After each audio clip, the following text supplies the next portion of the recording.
Antigamente, lá pra cima dessas terras, tinha uns cabamal.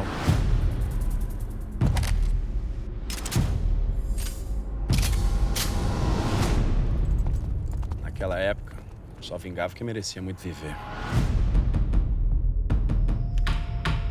Cabeleira não tinha nada a perder. Perdi o meu melhor matador. Bota eu no lugar dele. Mas tá rindo de quê?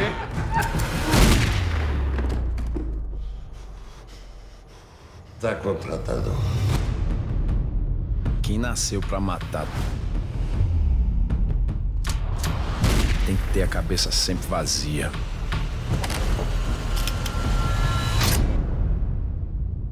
O que é que tu quer, menino? Soraya falou que ele é teu filho. O sertão é uma terra seca, dura, cruel. Dalon. É teu. Cabeleira já tinha vendido a alma.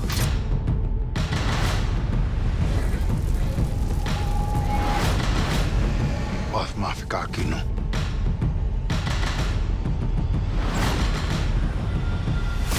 Quando a intenção não é boa, o zóio mostra.